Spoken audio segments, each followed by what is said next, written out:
Okay, we're on Kuf Samach Zayin, which is page 556.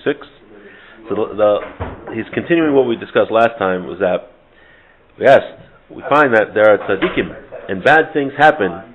Bad things happen to tzaddikim.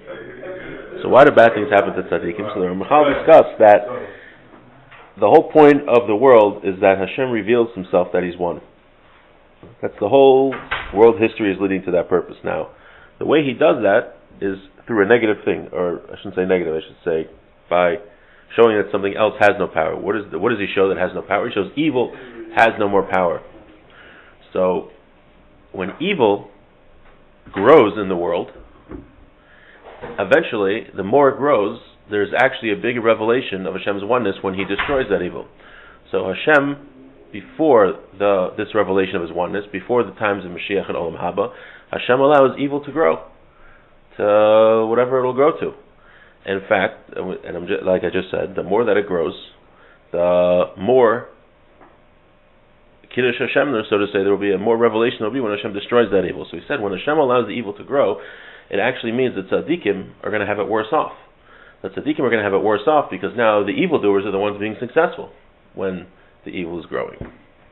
So that's how he says. So now the Ramchal has a question, or the student here has a question. Amra Hanashama. According to what you're saying, that Hashem in this world allows evil to grow, so it should be that every tzaddik suffers. We don't find that. How come there are certain tzaddikim that do suffer and certain tzaddikim that do not suffer? So that's what he's dealing with now. Yeah, you got the question? Question's good? Amra Seichel, says the intellect. This thing is very, very deep. Hashem made evil in a certain level, in a certain way. So with certain boundaries that He wanted. And He directs the world in a certain way that evil should ultimately be destroyed. So Hashem created evil, but at the same time He is controlling the world that this evil should be destroyed. Like we explained. Amnam. He has to run the world based on these aspects of evil. And according to the ways that He set it up. This is obvious. Once Hashem made this world lacking perfection,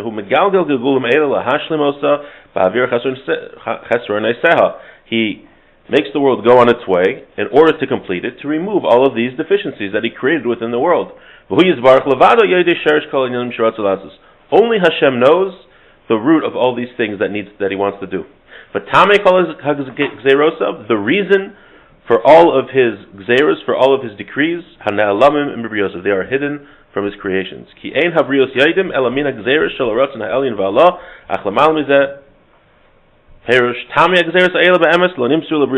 a very famous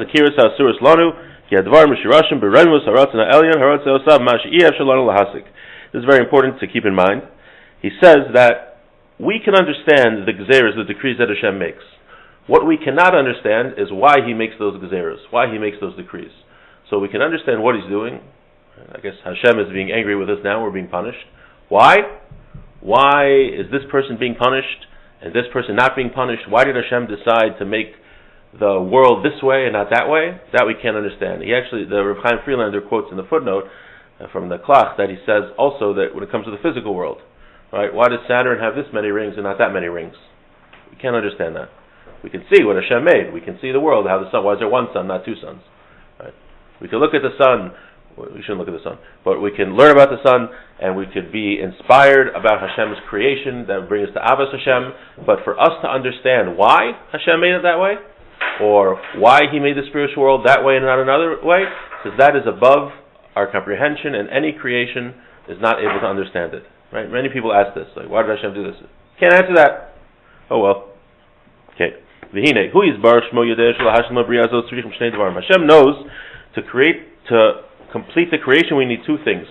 Hagbaras ha'ara, the increase of light. The hainu hagbaras hashpa v'ribuye. A lot of increase in Hashem's hashpa. We discussed that good things happen to the world the closer Hashem is to the world. So one thing that's needed for the creation, for the rectification of the world, is that Hashem gets close to the world. But on the other hand, Hashem also has to hide Himself in certain situations.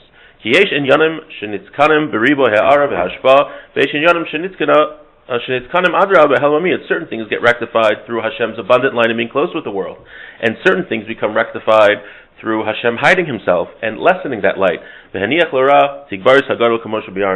and letting evil increase. So Hashem needs both things to rectify the world. This is the whole purpose of creation. We're coming that the world should recognize that Hashem is one and that all the deficiencies should be removed. He's saying that in order for that to happen, it's not only that Hashem gets close to the world, but there are certain times in history and for certain people where He has to remove Himself and it has to be rectified that way. Now why? Why did He have to do it like that? That we can't know. Someone will understand this who contemplates everything that happens in the world.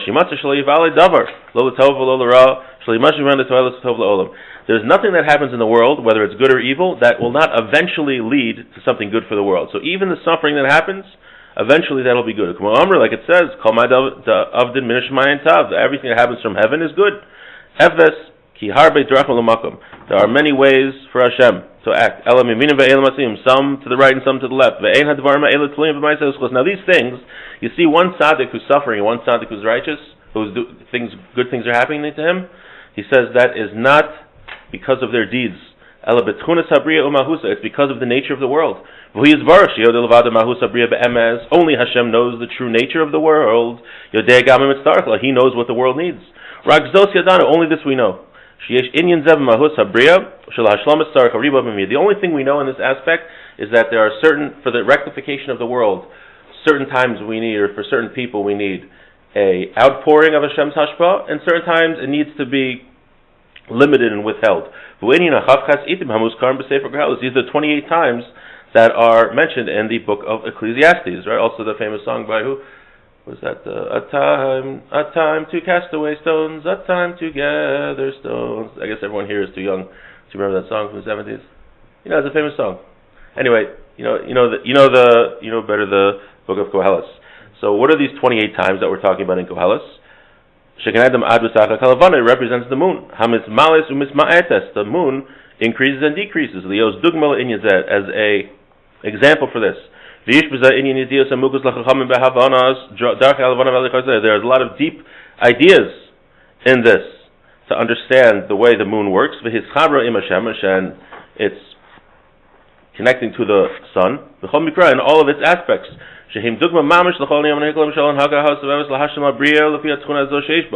happens to the moon in these different times mentioned in Koheles, they represent the different aspects and times that are needed for the rectification of the world. Like we explained, that we need the increase and the decrease. That's why the Jewish people are compared to the moon. It says they will renew like it. That certain times for the Jewish people things are going to be harder. Certain times for the Jewish people things are going to be better, just like the moon. Because that's what's needed for the rectification of the world. The details in this are many and deep. The general idea is that all of this is needed for the rectification of the world. Not based on the deeds of what people do.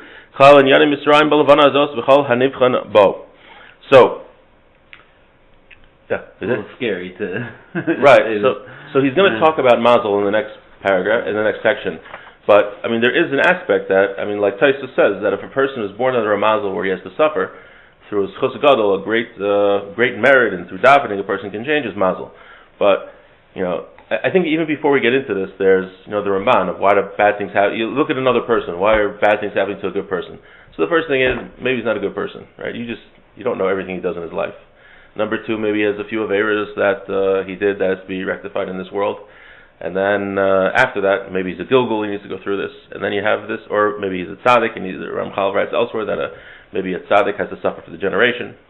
And then you have this, that certain tzaddikim are just born under a certain thing that they have to suffer. But we never know why we're suffering, so you always have to do tshuva and always have to come close to Hashem. He's going to write, right? That should be the aspect no matter what, even if a person's suffering. And obviously the person who suffered and still stayed close to Hashem is going to get greater reward, he's about to say, than the tzaddik who is not. I just want to finish this section, a couple paragraphs. Klal Tikkun Habriya Chileko Sohad and Baruchu ben Kol HaNeshamas Asher Asa La'avdo. Hashem made that the rectification of the world is split up amongst all the neshamas that He made to serve Him. And Hashem made circumstances happen to a person based on his specific neshama. And how Hashem created. Hashem created our neshamas, and He knows what our neshamas need to rectify. It's something that is very, very hidden. No prophet could even understand this thing. Don't think that a prophet could understand why Hashem made certain gezeros, why Hashem made the world like this. He says even a prophet can't understand that. He calls that nichol b'tamei gezeros shezacharnu. All this is included in the reason for Hashem's decrees that we mentioned. Shehem ne'elamim min hanibraim. They are hidden from all creation. V'lo yivadu lanu ela hatolados. We only know what comes out of Hashem's gezeros, but we do not know the reasons. V'nimtza she'et adam shagir lo mitzad shorish and yarolios mushba riboy yashba. You can have one person who, in order to rectify himself and rectify the world, he does it through a riboy hashpa. Hashem gives him a lot. Hashem has a lot of positivity in his life. That is one way that the world can be rectified. But there's another person who has a little hashpa from Hashem. That's the second way that's needed for the world to be completed. And this is not dependent on person's deeds at all. This is only the way Hashem did, because it's what's needed for the rectification of the creations. For this person's neshama, he needs this, and for that person's neshama, he needs that. Each one according to its way. Hashem is just to give reward to the righteous.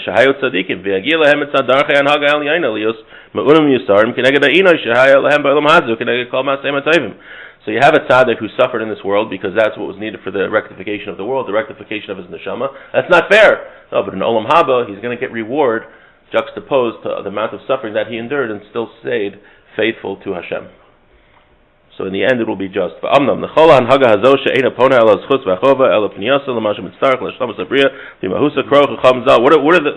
the rabbis call this? This aspect that a person might suffer or might do well, not based on his deeds. Mazel. This is called mazel. This is just something that Hashem decreed on a person, nothing to do with his deeds. But we already said, this is only in this world. In the next world, it's only the reward a person gets for his deeds. Measured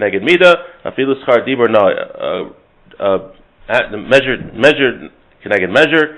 Even a person gets reward for just a pleasant speech that he says. So, wish everyone a nice day, and for that we get schar.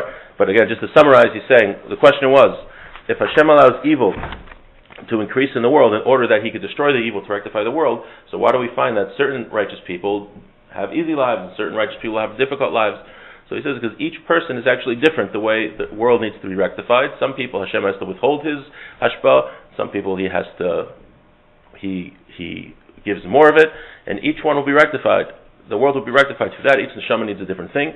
It's not dependent on a person's deeds at all. And he says, don't think, though, that the tzaddik who suffered is losing out, because in the end he's going to get reward juxtaposed to the suffering that he went through.